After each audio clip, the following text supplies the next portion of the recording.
গরম গরম ভাতের সাথে এই ডাউল ভর্তাটা হলেই আর কিচ্ছু লাগে না। ট্রাস্ট মি, এত বেশি মজা হয়। আর আজকের ভিডিওটা বেসিক্যালি নিউবর্ন বেবি বা ছোট বেবির মায়েদের জন্য, যাদের বেবিরা বেস্ট ফিডিং করে বা প্রেগনেন্ট আপুদের জন্য। ভর্তাটা বানানোর জন্য কিন্তু আমি ডাউল নিয়ে নিয়েছি। ডাউলগুলোকে আমি আগে ভিজিয়ে রাখছিলাম, যদিও ডাউলগুলোকে আমি বড়া বানাতে চাইছিলাম কিন্তু বড়া আর বানানো হয় নাই, মানে পেঁয়াজও তো বানানো হয় নাই, যার কারণে আমি ভর্তা বানিয়ে নিব। তার জন্য কিন্তু ডাউলগুলোকে ভালোভাবে ধুয়ে নিলাম। আর যেহেতু ডাউলগুলো ভিজানো ছিল তার জন্য কিন্তু সিদ্ধ হতে বেশি টাইম লাগে না। তারপরে একটু সুন্দর করে সিদ্ধ করে নিলাম। আর পানিটাকে একদম শুকায় নিতে হবে আর কি। তো এই তো পানিটা কিন্তু একদম শুকায় গেছে। আর সিদ্ধ করার সময় কিন্তু আমি কয়েক টুকরো রসুন দিয়ে দিয়েছিলাম, জাস্ট এইটুকুই। তো এই তো সুন্দর করে কিন্তু একদম পানিটা শুকায় গেছে। দেখেন, একটু কিন্তু পানি নেই, ভেরি সিম্পল ভর্তাটা বানানো, এরকম কোনো কঠিন কাজ না। তো যাই হোক অলমোস্ট ডাউলটা সিদ্ধ করা শেষ। এখন জাস্ট ভর্তাটা বানিয়ে নিব। তো এখানে পেঁয়াজ কেটে নিয়েছি, কাঁচা পেঁয়াজ দিয়ে বানাবো আজকে ভর্তাটা। আপনারা চাইলে পেঁয়াজটা ভেজেও বানাতে পারেন, তাহলেও কিন্তু অনেক বেশি মজা হয়, দুইভাবেই মজা হয়। তো যাই হোক, আর শুকনো মরিচ নিয়েছি। শুকনো মরিচটা আমার আগে থেকে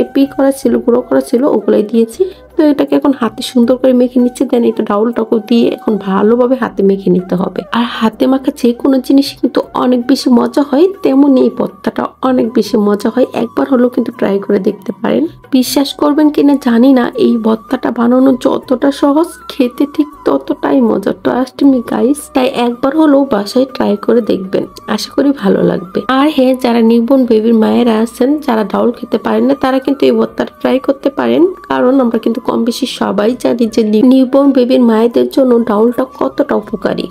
আর যাদের বেবিরা বেস্ট ফিডিং করে তাদের জন্য তো আরো বেশি উপকারী। যারা ডাউল খেতে পারেন না তারা কিন্তু এইভাবে ভর্তা বানিয়ে খেতে পারেন। আর এই ডাউলটা কিন্তু বেস্ট ফিডিং এর জন্য অনেক বেশি হেল্পফুল। আই হোপ আমি কি বলতে চাচ্ছি আপনারা হয়তো বুঝতে পারছেন, জানি না কতটা বোঝাইতে পারছি। তো যাই হোক, আর এই ভিডিওটা কিন্তু পরের দিনের। তো এই তো কাঁচকলা দিয়ে পরের দিন আমি মাগুর মাছ রান্না করছি। আর এই খাবারটাও কিন্তু প্রেগনেন্ট আপুদের জন্য বা বেস্ট ফিডিং মায়েদের জন্য অনেক বেশি উপকারী। তো যাই হোক, এর জন্য কিন্তু আমি শিং মাছটাকে মাগুর মাছটাকে কিন্তু আমি ভালোভাবে ধুয়ে নিয়েছি। আপনারা হয়তো স্ক্রিনে দেখেই বুঝতে পারছেন। তো যাই হোক, তারপরেই তো কলা কেটে নিয়েছি আর 2টা আলুও দিয়ে দিয়েছি, যেহেতু আলু আমার মেয়েরা অনেক বেশি পছন্দ করে। তো যাই হোক, এরপরে কিন্তু আমি আগে এই তো মশলাটা কষিয়ে নিচ্ছি, পেঁয়াজ মরিচ দিয়ে, জাস্ট এইটুকুই আর কি। আর হলুদের গুঁড়ো, মরিচের গুঁড়ো আর একটু বাটা মশলা দিয়ে মশলাটা কষিয়ে তো মাছটাকে দিয়ে দিলাম, মানে শিং মাছটাকে দিয়ে এটাকে ভালোভাবে কষিয়ে নিব।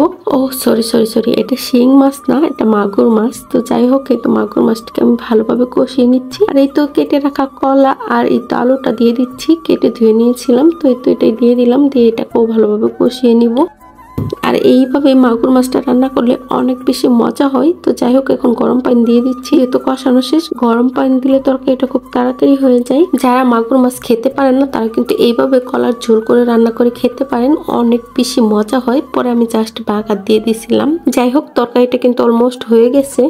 আর এই শিং মাছটা না নিউবর্ন বেবির মায়েদের জন্য বা প্রেগনেন্ট আপুদের জন্য কিন্তু অনেক বেশি উপকারী। মাগুর বা শিং মাছ কিন্তু হিমোগ্লোবিন পূরণ করতে অনেক বেশি হেল্প করে। তো আপনারা এইভাবে ট্রাই করতে পারেন। ভিডিওটি আর লং করবো না, সবাই ভালো থাকবেন। টেক কেয়ার এন্ড আল্লাহ হাফিজ।